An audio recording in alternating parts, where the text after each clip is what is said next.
Pemirsa, Anda kembali menyaksikan Kominfo Newsroom.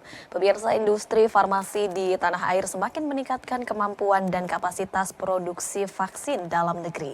Hal ini dibuktikan dengan industri farmasi tanah air yang mampu untuk memproduksi vaksin HPV atau vaksin kanker serviks yang secara mandiri. BPOM sebagai regulator pengawasan bahan, obat, domestik, makanan, alat kesehatan, dan vaksin harus memastikan bahwa keamanan bahan yang digunakan ini adalah aman. Seperti apakah lantas keamanan vaksin HPV lokal perdana yang bernama NuSGuard ini? Kita akan membahasnya bersama dengan Ibu Togi Junis, selaku PLT Deputi Bidang Pengawasan Obat Narkotika dan Psikotropika dan Zat Adiktif dari BPOM. Selamat malam, Bu Togi. Selamat malam, Mbak Bilkis. Selamat malam, para Baik. penonton. Bu Togi, sebelumnya terima kasih telah bergabung bersama kami dalam Kominfo Newsroom. Bu Togi, kita ingin membahas bagaimana BPOM mengawasi akan produksi dari vaksin HPV yang akan segera diluncurkan, begitu Bu. Mengingat uji coba vaksin ini merupakan tahap penting dalam pengembangan vaksin sebelum dilakukan produksi dan juga diterapkan oleh masyarakat. Seperti apa bentuk pengawasan uji coba dan uji mutu yang dilakukan oleh BPOM sendiri, Bu Togi? Ya, baik. Badan POM selaku otoritas regulatori obat, obat dan makanan, dalam hal ini vaksin adalah merupakan bagian dari obat, melakukan pengawasan secara komprehensif sepanjang product life cycle atau sepanjang siklus produk obat tersebut dari sejak pengembangan, kemudian produksi, akhirnya diedarkan dan digunakan oleh masyarakat. Pada tahap pengembangannya akan dilakukan uji klinik, ya, uji yang dimulai dengan preklinik, kemudian nanti akhirnya dilakukan uji klinik. Nah, tadi disebutkan bahwa Badan POM melakukan pengawasan dari sepanjang product life cycle dari pre-market control atau pengawasan pre-market melalui pemastian pemenuhan aspek khasiat keamanan dan mutu. Jadi setiap produk obat yang akan diedarkan dan digunakan di Indonesia, produk obat tersebut termasuk vaksin harus dievaluasi secara komprehensif dari segi aspek keamanan, khasiat, dan mutunya. Apa saja yang dilihat pada saat kita melakukan evaluasi? Tentunya aspek mutu tadi sudah disebutkan. Berarti aspek mutu dia harus memenuhi persyaratan mutu secara produk saat pengembangannya. Sudah ditetapkan parameter mutu apa saja sehingga produk ini bisa dihasilkan secara konsisten. Nah, pengawasan aspek mutu itu, data-data mutu yang kita evaluasi meliputi data dari pengembangan, kemudian in process control, dan juga saat finish product. Ini semua menjadi data mutu yang harus disubmit dan kita evaluasi. Termasuk juga adalah aspek mutu dalam kaitannya untuk produksi di fasilitas produksi. Nah, dalam hal ini fasilitas produksi ini harus memenuhi standar cara pembuatan obat yang baik. Nah, kemudian itu adalah evaluasi data-data dari aspek mutu, ya. Aspek mutu itu bisa berupa apakah produknya ini diproduksi secara steril, karena kita tahu vaksin HPV ini adalah produk injeksi, berarti harus diproduksi secara steril. Jadi data sterilitasnya, kemudian data stabilitasnya, bagaimana pirogennya, bagaimana karakterisasi dan sebagainya data mutu tersebut. Kemudian yang kedua adalah aspek khasiat keamanan.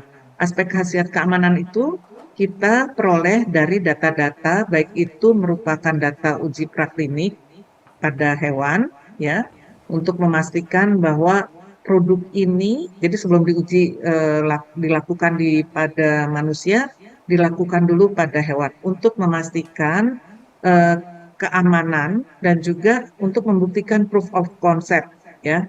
Apabila memang tahapan prauji klinik ini sudah dilalui, ya, jadi tahapan prauji klinik ini dilakukan melalui in vitro, yaitu penelitian di laboratorium menggunakan kultur sel, dan juga in vitro, yaitu dilakukan pada hewan uji.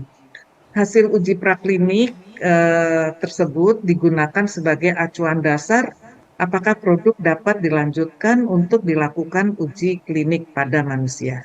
Nah, pada uji klinik ini juga kita minta data-data. Jadi kalau memang sudah dibuktikan proof of concept dari penelitian ini dan juga keamanannya baru meningkat dilakukan uji klinik pada manusia. Nah, uji klinik pada manusia ini menggunakan vaksin yang diproduksi secara CPOB. Kalau praklinik kan tidak perlu ya CPOB, belum dibutuhkan. Tapi kalau produksi untuk uji klinik harus memenuhi syarat CPOB. Nah, apa yang dilihat adalah dilakukan melalui uji klinik fase 1, fase 2, dan fase 3.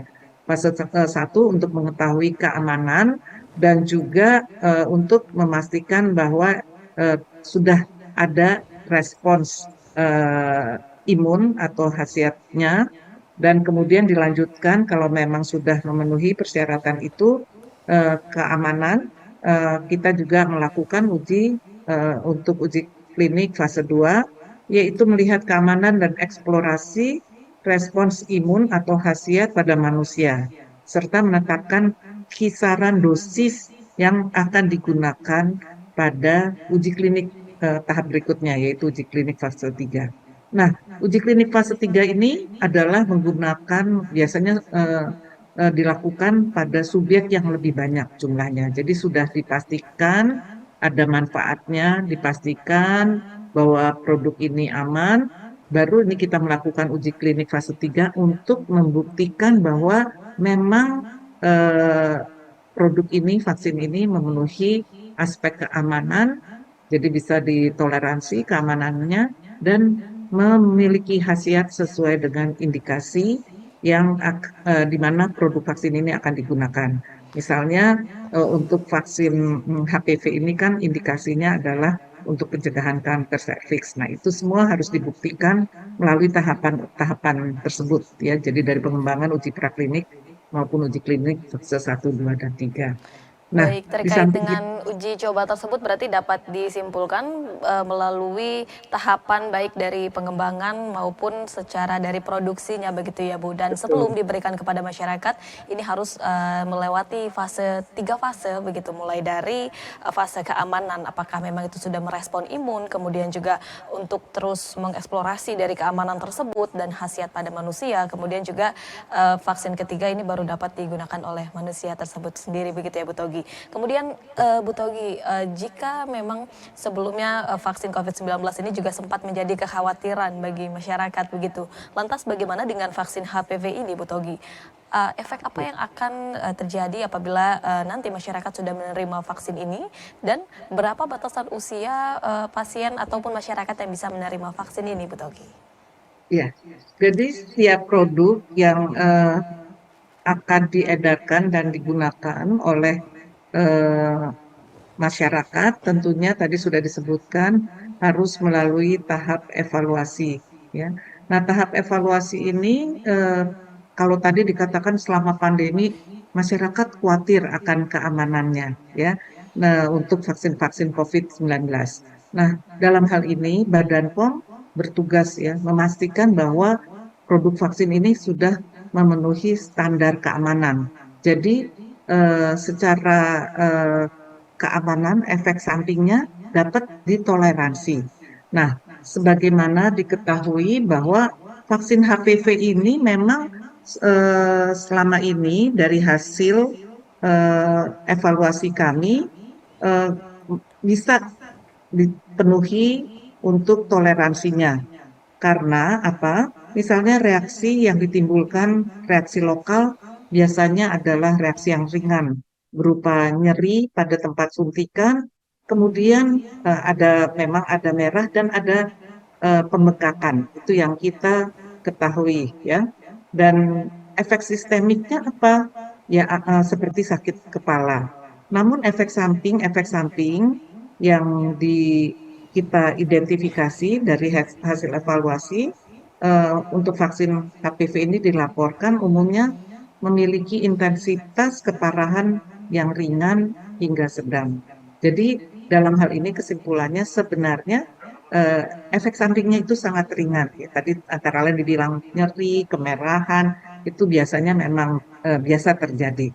Jadi oleh sebab itu kesimpulannya dari vaksin ini eh, keamanannya atau efek sampingnya dapat ditoleransi dengan baik ya karena ringannya itu. Nah, Bapak Ibu, eh, untuk penggunaan vaksin ini pun vaksin HPV ini sebenarnya sesudah digunakan bukan berhenti ya, bukan hanya pada evaluasi pre-market, tetapi sesudah di peredaran kita juga melakukan pengawasan, antara lain pengawasan pharmacovigilance ya. Jadi kalau pengawasan pharmacovigilance itu kita adalah untuk mendeteksi, misalnya karena eh, populasi lebih banyak, kita akan melihat apakah sejauh mana ternyata efek samping yang ditimbulkan. Nah, oleh sebab itu, kita mendorong kalaupun ada efek samping yang terjadi, entah itu ringan atau sedang atau bahkan berat, silakan dilaporkan kepada Badan POM. Nanti kita akan melakukan evaluasi untuk memastikan apakah memang karena obat atau karena individual pasiennya itu. Kami mempunyai platform untuk pelaporan kejadian tidak diinginkan atau efek samping obat secara elektronik berbasis web. Silakan mengunjungi www, jadi website imesofom.go.id, mungkin nanti bisa kita sampaikan, dan juga bisa platform berbasis Android di handphone kita melalui aplikasi Meso Mobile. Nah, kemudian Baik. apalagi yang dilakukan Badan Mhm. POM? Kita juga melakukan secara berkala sampling terhadap produk itu. Jadi, baik itu sebelum maupun sudah beredar, Badan POM akan tetap memastikan bahwa produk ini aman digunakan oleh masyarakat. Baik, BPOM ini memastikan produk ini sudah standar dengan sudah memenuhi standar keamanan dan beberapa efek ini dirasakan bagi masyarakat berbeda-beda tentunya ya Bu ya. Ada yang Iya, betul. dari ringan hingga memang berat begitu. Kemudian juga tadi disebutkan bahwa memang sesudah peredaran ini masih akan terus dilakukan pengawasan. Lantas bagaimana BPOM sendiri untuk memastikan bahwa produksi dan distribusi vaksin tersebut ini berjalan sesuai dengan prosedur begitu Bu, terutama yang sudah dibagikan kepada masyarakat? Iya, jadi karena kita tahu bahwa vaksin itu adalah produk yang sangat sensitif terhadap suhu, jadi memang dan itu masuk dalam produk yang harus disimpan dan diedarkan sepanjang rantai dingin atau cold chain product. Nah, oleh sebab itu cold chain product itu untuk vaksin HPV ini 2 sampai 8 derajat. Oleh sebab itu Badan POM juga melakukan pengawasan sepanjang jalur distribusi ya. Jadi sarana-sarana distribusi itu harus memenuhi cara distribusi obat yang baik, CDOB. Kalau tadi kan cara produksi obat yang baik. Nah, pengawasan-pengawasan ini kita mempunyai standar ya. Tadi saya juga harusnya perlu menyampaikan, saat kita mengevaluasi produknya pun kita menggunakan standar internasional, ya, standar yang diakui, standar WHO, standar Badan POM di negara lain, dan standar-standar internasional yang lainnya untuk memastikan bahwa kualitas obat ini memang sangat tinggi. Nah, Salah satu kembali lagi standar yang dimaksudkan itu seperti apa Bu Togi? ya, misalnya kita menggunakan standar dari WHO Technical Report Series. Kemudian kita juga menggunakan standar-standar US Pharmacopeia, kemudian WHO yang lainnya, dan juga dari European Medicine Agency dan sebagainya. Jadi kita memang menerapkan standar yang diakui secara internasional, yang diterapkan secara internasional untuk memastikan bahwa produk yang kita setujui untuk diedarkan memenuhi standar atau Baik, persyaratan mutu keamanan Bu dan Togi, khasiat. untuk saat ini sudah berapakah produksi vaksin ini yang diberikan kepada masyarakat dan bagaimana sejauh ini respon dari masyarakat, Bu Togi? Ya, sampai saat ini untuk produk HPV ini eh, sudah lebih dahulu dapat persetujuan ada dari eh, Glaxo Wellcome Indonesia yang mendaftarkan yaitu Cervarix untuk usia 9 sampai 25 tahun. Kemudian ada Gardasil ya dari Merck Sharp and Dohme, dan sekarang ini adalah produk yang merupakan kerjasama HPV, kerjasama kolaborasi antara Bio Farma dengan MSD. Dan kita berharap produk yang akan diproduksi lokal ini tetap memenuhi standar kualitas tertinggi, kualitas keamanan dan khasiat, sehingga nanti produk ini dapat secara aman digunakan oleh masyarakat. Nah, Badan POM akan mengawal proses registrasi ya untuk evaluasi, registrasi variasi. Kemudian kita juga akan mengawal persiapan fasilitas produksi yang akan dilakukan di Indonesia, produksi lokal ya. Karena itu tidak hal yang mudah. Fasilitas itu harus memenuhi standar yang sangat ketat ya, baik itu ruangan, baik itu sterilitas, kelas kebersihan dan sebagainya. Baik, Jadi Bepom, aspek-aspek ya, semuanya itu akan dikawal oleh Badan POM. Sehingga baik. produksi lokal ini pun juga memenuhi persyaratan sesuai dengan standar nasional dan internasional.